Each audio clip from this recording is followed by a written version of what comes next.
Hello everyone. मेरा नाम है Sandeep Das Gupta and welcome to अचीवर्ली। आज हम लोग एनसीईआरटी क्लास 9 जियोग्राफी का चैप्टर 4 का पार्ट 3 शुरू करने जा रहे हैं।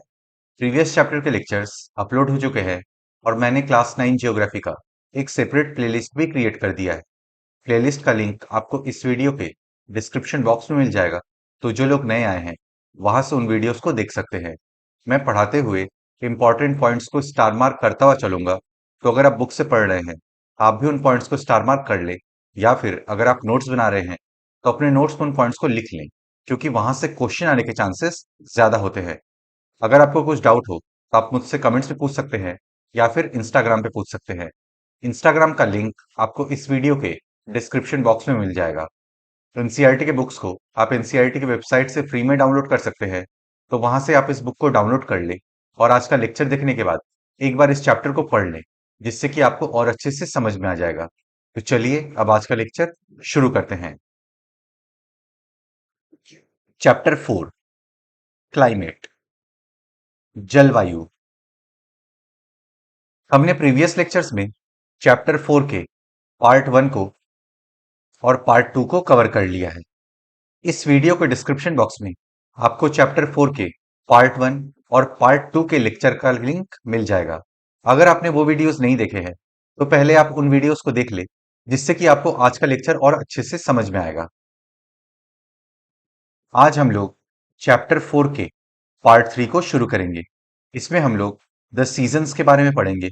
उसके बाद द कोल्ड वेदर सीजन और द हॉट वेदर सीजन के बारे में हम लोग पढ़ेंगे। तो चलिए अब आज का लेक्चर शुरू करते हैं। The seasons, ऋतुएं।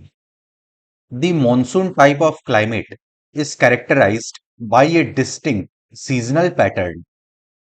भारत में मॉनसून टाइप क्लाइमेट है, जिसमें एक डिस्टिंक्ट सीजनल पैटर्न है। मॉनसूनी जलवायु की विशेषता एक विशिष्ट मौसमी प्रतिरूप होता है। The weather conditions greatly change from one season to the other. एक सीजन से दूसरे सीजन में वेदर कंडीशंस बहुत ज्यादा चेंज होती है। फॉर एग्जाम्पल, समर सीजन में बहुत गर्मी होती है और विंटर सीजन में उतनी ही ठंड होती है। एक ऋतु से दूसरे ऋतु में मौसम की अवस्थाओं में बहुत अधिक परिवर्तन होता है। These changes are particularly noticeable in the interior parts of the country. Season के साथ वेदर में जो चेंजेस आते हैं वो देश के इंटीरियर पार्ट्स में ज्यादा नोटिसेबल है, क्योंकि इंटीरियर पार्ट्स समुद्र से दूर है, तो इंटीरियर पार्ट्स में समुद्र का मॉडरेटिंग इफेक्ट डिक्रीज हो जाता है। इंटीरियर पार्ट्स में लैंड बहुत जल्दी गर्म होती है और बहुत जल्दी ठंडी होती है, इसलिए यहां पर ज्यादा टेम्परेचर वेरिएशन देखने को मिलता है। इसके बारे में हमने पिछले लेक्चर में बहुत डिटेल में समझा था, आप वो वीडियो देख सकते हैं। विशेषकर देश के आंतरिक भागों में ये परिवर्तन अधिक मात्रा में परिलक्षित होते हैं। The coastal areas do not experience much variation in temperature, though there is variation in rainfall pattern.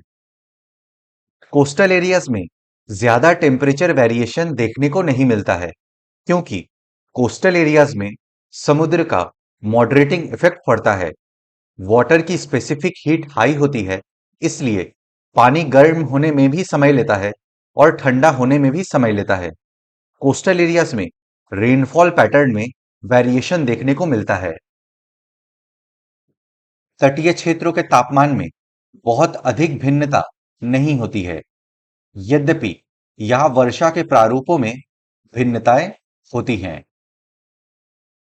4 main seasons can be identified in India: the cold weather season, the hot weather season, the advancing monsoon, and the retreating monsoon, with some regional variations. Bharat में 4 main season है। पहला है winter season, दूसरा है summer season, तीसरा है advancing monsoon यानी जब मॉनसून आता है, और चौथा है रिट्रीटिंग मॉनसून यानी जब मॉनसून जाता है, एडवांसिंग मॉनसून और रिट्रीटिंग मॉनसून सीजन में थोड़े बहुत रीजनल वेरिएशंस देखने को मिलते हैं। भारत में मुख्यतः 4 ऋतुओं को पहचाना जा सकता है। ये हैं शीत ऋतु, ग्रीष्म ऋतु, कुछ क्षेत्रीय विविधताओं के साथ मॉनसून के आगमन तथा वापसी का काल। अब हम लोग पढ़ेंगे द कोल्ड वेदर सीजन के बारे में। विंटर, शीत ऋतु। The cold weather season begins from mid-November in the northern India and stays till February. Northern India में कोल्ड वेदर सीजन यानी विंटर सीजन मिड नवंबर से शुरू होता है और फरवरी तक रहता है। उत्तरी भारत में शीत ऋतु मध्य नवंबर से आरंभ होकर फरवरी तक रहती है।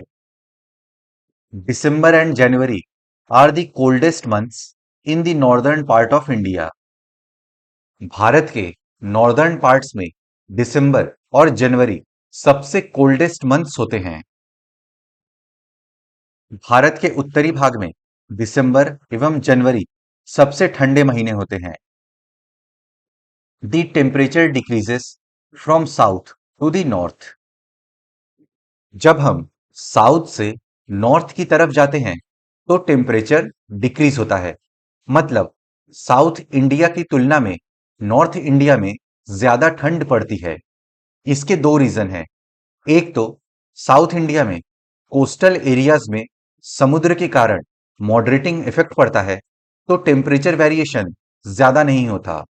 और दूसरा रीजन है साउथ इंडिया नॉर्थ इंडिया की तुलना में लगभग इक्वेटर के पास है तो इसलिए भी साउथ इंडिया नॉर्थ इंडिया की तुलना में वार्मर रहता है। तापमान दक्षिण से उत्तर की ओर बढ़ने पर घटता जाता है। The average temperature of Chennai on the eastern coast is between 24 to 25 degree Celsius, while in the northern plains it ranges between 10 degree Celsius and 15 degree Celsius. Eastern coast पर चेन्नई का एवरेज टेम्परेचर है 24 डिग्री सेल्सियस से 25 degree Celsius. वहीं northern plains में 10 degree Celsius से 15 degree Celsius है। पूर्वी तट पर चेन्नई का औसत तापमान 24 डिग्री सेल्सियस से 25 डिग्री सेल्सियस के बीच होता है, जबकि उत्तरी मैदान में ये 10 डिग्री सेल्सियस से 15 डिग्री सेल्सियस के बीच होता है। Days are warm and nights are cold. Frost is common in the north, and the higher slopes of the Himalayas experience snowfall. दिन गर्म होते हैं और रातें ठंडी होती हैं। नॉर्थ में फ्रॉस्ट कॉमन है और हिमालयाज के हायर स्लोप्स पर स्नोफॉल भी होता है। दिन गर्म तथा रातें ठंडी होती हैं। उत्तर में तुषारपात सामान्य है तथा हिमालय के ऊपरी ढालों पर हिमपात होता है। During this season the north east trade winds prevail over the country. Winter season में नॉर्थ ईस्ट ट्रेड विंड्स चलती हैं देश में। इसको समझते हैं। देखिए, हमने पिछले लेक्चर में समझा था कि 30 डिग्री नॉर्थ से 35 डिग्री नॉर्थ के बीच सब tropical high pressure zone create होता है।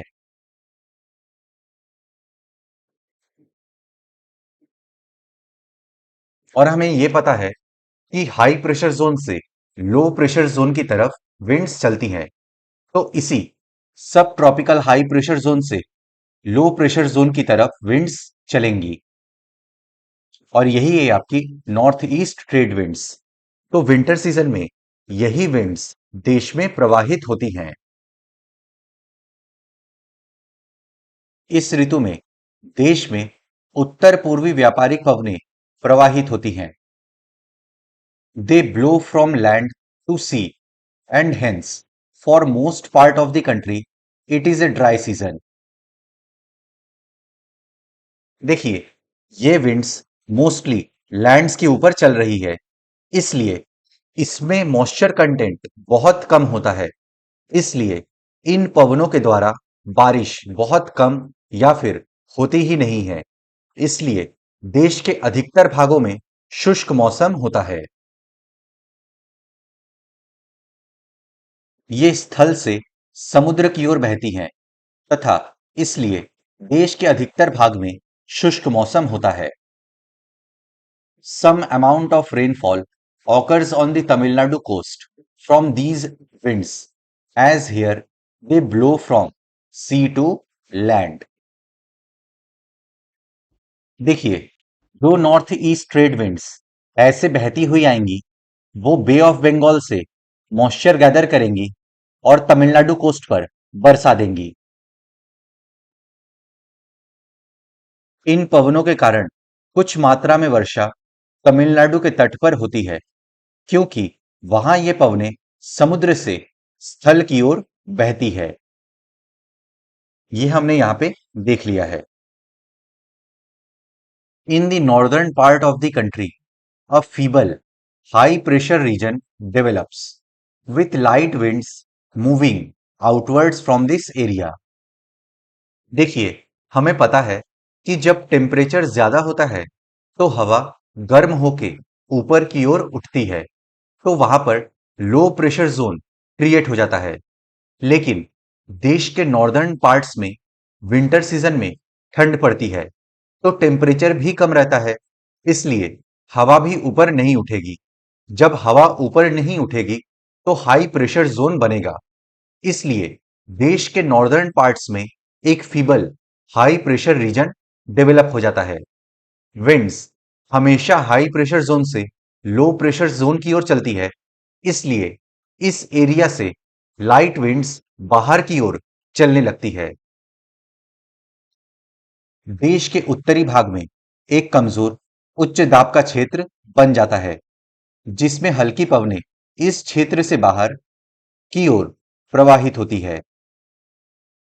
Influenced by the relief, these winds blow through the Ganga Valley from the west and the northwest. Relief feature से प्रभावित होकर ये विंड्स वेस्ट और नॉर्थ वेस्ट से गंगा वैली में बहती है। उच्चावत से प्रभावित होकर ये पवन पश्चिम तथा उत्तर पश्चिम से गंगा घाटी में बहती है। The weather is normally marked by clear sky, low temperatures and low humidity and feeble variable winds. इस मौसम में आसमान साफ रहता है, टेम्परेचर कम रहता है, लो ह्यूमिडिटी होता है और फीबल एंड वेरिएबल विंड्स चलती हैं। सामान्यतः इस मौसम में आसमान साफ, तापमान तथा आर्द्रता कम एवं पवनें शिथिल तथा परिवर्तित होती हैं। A characteristic feature of the cold weather season over the northern plains is the inflow of cyclonic disturbances from the west and the northwest. Cold weather का एक कैरेक्टरिस्टिक फीचर है कि वेस्ट और नॉर्थ वेस्ट से cyclonic disturbances का inflow होता है northern plains में। देखिए, मेडिटेरेनियन सी के पास एक लो प्रेशर सिस्टम क्रिएट होता है ठंडी के मौसम में। इसके वजह से वहां पर ठंडी के मौसम में बारिश होती है। वहां पर सब ट्रॉपिकल वेस्टर्ली जेट बहती है, जो इस लो प्रेशर सिस्टम को खींचकर नॉर्दर्न प्लेन्स के ऊपर ले आती है और वहां बारिश होती है। देखिए, जेट स्ट्रीम्स अर्थ के एटमॉस्फेयर में तेजी से बहने वाली नैरो मियंडरिंग एयर करंट्स है, यानी संकीर्ण घुमावदार वायु धाराएं हैं। पृथ्वी पर westerly jet streams westerly winds हैं, जो वेस्ट से ईस्ट डायरेक्शन में बहती है। शीत ऋतु में उत्तरी मैदानों में पश्चिम एवं उत्तर पश्चिम से चक्रवाती विक्षोभ का अंतर्वाह विशेष लक्षण है। देखिए, इस मेडिटेरेनियन सी के पास आपका लो प्रेशर सिस्टम क्रिएट हो जाता है और यहीं से आपकी सब ट्रॉपिकल वेस्टर्ली जेट स्ट्रीम बहती है, जो इस लो प्रेशर सिस्टम को खींचकर आपके नॉर्दर्न प्लेन्स में ले आती है और यहां पर बारिश होती है। These low pressure systems originate over the Mediterranean Sea and Western Asia and move into India along with the westerly flow. हमने अभी समझा कि मेडिटेरेनियन सी और वेस्टर्न एशिया के ऊपर लो प्रेशर सिस्टम डेवलप होता है, जिसे सब ट्रॉपिकल वेस्टर्ली जेट स्ट्रीम्स खींचकर नॉर्दर्न प्लेन्स में ले आती हैं। ये कम दाब वाली प्रणाली भूमध्य सागर एवं पश्चिमी एशिया के ऊपर उत्पन्न होती है तथा पश्चिमी पवनों के साथ भारत में प्रवेश करती है। They cause the much needed winter rains over the plains and snowfall in the mountains. इसके कारण माउंटेन्स पे स्नोफॉल होती है और नॉर्दर्न प्लेन्स में बारिश होती है। तो अगर आपसे क्वेश्चन पूछे कि विंटर सीजन में नॉर्दर्न प्लेन्स में बारिश किसके वजह से होती है, तो आपका आंसर होगा वेस्टर्न डिस्टरबेंसेस के कारण। इसके कारण शीतकाल में मैदानों में वर्षा होती है तथा पर्वतों पर हिमपात, जिसकी उस समय बहुत अधिक आवश्यकता होती है।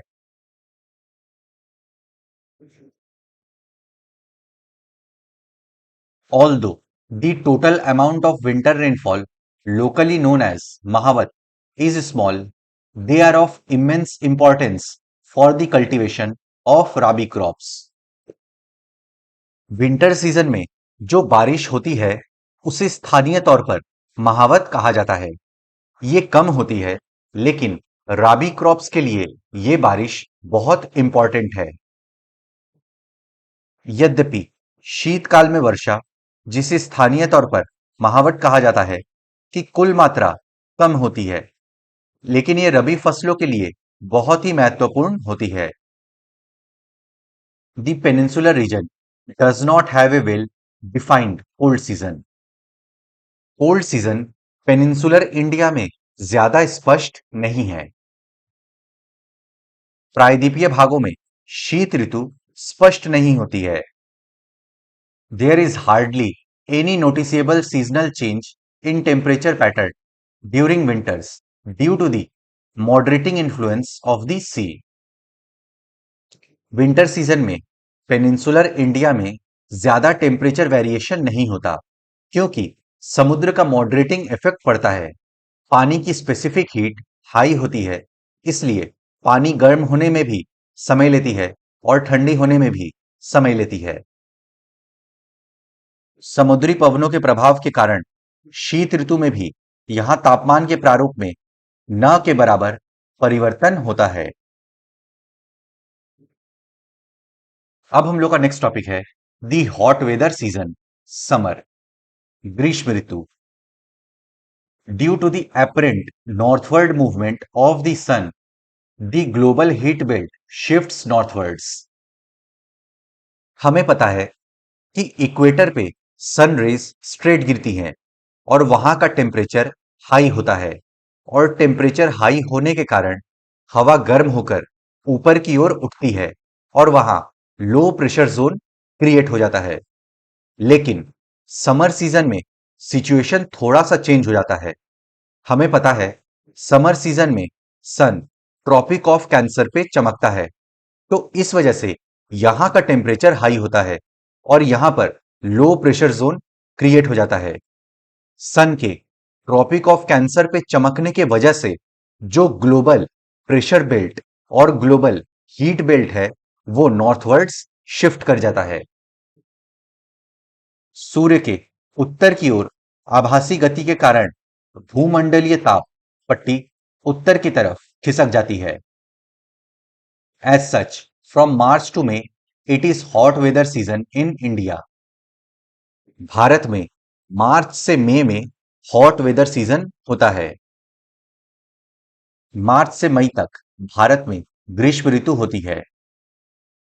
The influence of the shifting of the heat belt can be seen clearly from temperature recordings taken during March May at different latitudes. मार्च से मई मंथ में ये जो हीट बेल्ट नॉर्थवर्ड शिफ्ट होता है, इसका इन्फ्लुएंस हमें डिफरेंट लैटिट्यूड्स पे temperature recording से पता चलता है। तापपट्टी के स्थानांतरण के प्रभाव का पता विभिन्न अक्षांशों पर मार्च से मई के दौरान रिकॉर्ड किए गए तापमान को देखकर लगाया जा सकता है। In March, the highest temperature is about 38 degrees Celsius recorded on the Deccan Plateau. मार्च के महीने में डेक्कन प्लेट्यू पे हाईएस्ट टेम्परेचर रिकॉर्ड हुआ है 38 डिग्री सेल्सियस। मार्च में दक्कन के पठार का उच्च तापमान लगभग 38 डिग्री सेल्सियस होता है। In April, temperatures in Gujarat and Madhya Pradesh are around 42 degree celsius. अप्रैल के महीने में गुजरात और मध्य प्रदेश में टेम्परेचर लगभग 42 डिग्री सेल्सियस होता है। अप्रैल में मध्य प्रदेश एवं गुजरात का तापमान लगभग 42 डिग्री सेल्सियस होता है। In May temperature of 45 degree celsius is common in the north western part of the country. मई मंथ में देश के नॉर्थ वेस्टर्न पार्ट में टेम्परेचर नॉर्मली 45 डिग्री सेल्सियस होता है। मई में देश के उत्तर पश्चिमी भागों का तापमान सामान्यतः 45 डिग्री सेल्सियस होता है। In peninsular India, temperature remains lower due to the moderating influence of the oceans. Peninsular India में टेम्परेचर कम रहता है क्योंकि ओशन का मॉडरेटिंग इफेक्ट देखने को मिलता है। प्रायद्वीपीय भारत में समुद्री प्रभाव के कारण तापमान कम होता है। The summer months experience rising temperature and falling air pressure in the northern part of the country. Summer months में देश के नॉर्दर्न पार्ट्स में टेम्परेचर हाई होता है और टेम्परेचर हाई होने के कारण हवा गर्म होके ऊपर की ओर उठती है और यहां लो एयर प्रेशर क्रिएट हो जाता है। देश के उत्तरी भाग में ग्रीष्मकाल में तापमान में वृद्धि होती है तथा वायु दाब में कमी आती है। Towards the end of May, an elongated low pressure area develops in the region extending from the Thar Desert in the northwest to Patna and Chota Nagpur Plateau in the east and southeast. मई के and तक में north west में Thar dessert से लेकर east में पटना और south east में छोटा नागपुर प्लेट्यू तक एक लो प्रेशर एरिया क्रिएट हो जाता है। मई के अंत में उत्तर पश्चिम में थार के रेगिस्तान से लेकर पूर्व एवं दक्षिण पूर्व में पटना तथा छोटा नागपुर पठार तक एक कम दाब का लंबवत क्षेत्र उत्पन्न होता है। Circulation of air begins to set in around this trough. इस क्षेत्र में लो प्रेशर जोन बन गया है तो अब एयर का सर्कुलेशन हाई प्रेशर जोन से इस लो प्रेशर जोन में होगा। पवन का परिसंचरण इस गर्त के चारों ओर प्रारंभ होता है। A striking feature of the hot weather season is the लू। हॉट वेदर सीजन का एक स्ट्राइकिंग फीचर है लू। लू ग्रीष्मकाल का एक प्रभावी लक्षण है। These are strong, gusty, hot, dry winds blowing during the day over the north and northwestern India. लू बहुत स्ट्रांग होती है, धूल भरी होती है, ड्राई विंड्स होती हैं, गर्म होती हैं। लू नॉर्थ और नॉर्थ वेस्टर्न इंडिया में दिन में चलती है। ये धूल भरी, गर्म एवं शुष्क पवनें होती हैं, जो कि दिन के समय भारत के उत्तर एवं उत्तर पश्चिमी क्षेत्रों में चलती हैं। Sometimes they even continue until late in the evening. कभी कभी ये लू देर शाम तक चलती है। कभी कभी ये देर शाम तक जारी रहती है। Direct exposure to these winds may even prove to be fatal. अगर लू किसी को लग जाए तो फेटल साबित हो सकता है।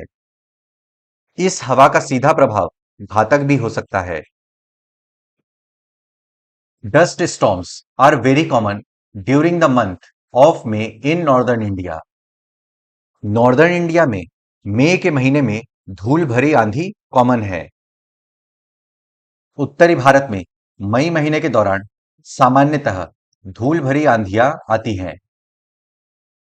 These storms bring temporary relief as they lower the temperature and may bring light rain and cool breeze. In dust storms के वजह से टेम्परेचर थोड़ा गिर जाता है, इसलिए ये आंधियां थोड़ा रिलीफ पहुंचाती हैं और कभी-कभी अपने साथ हल्की वर्षा भी लाती है। ये आंधियां अस्थायी रूप से आराम पहुंचाती हैं क्योंकि ये तापमान को कम कर देती हैं तथा अपने साथ ठंडे समीर एवं हल्की वर्षा लाती है। This is also the season for localised thunderstorms associated with violent winds, torrential downpours, often accompanied by hail. In West Bengal, these storms are known as the काल बैशाखी। इस मौसम में कभी कभी लोकलाइज थंडर स्टॉर्म्स भी आते हैं, मूसलाधार बारिश होती है, हिमवृष्टि भी होती है। वेस्ट बंगाल में इन स्टॉर्म्स को काल बैशाखी के नाम से जाना जाता है। इस मौसम में कभी कभी तीव्र हवाओं के साथ गरज वाली मूसलाधार वर्षा भी होती है। इसके साथ प्रायः हिमवृष्टि भी होती है। वैशाख के महीने में होने के कारण पश्चिम बंगाल में इसे काल वैशाखी कहा जाता है। Towards the close of the summer season, pre monsoon showers are common, specially in Kerala and Karnataka.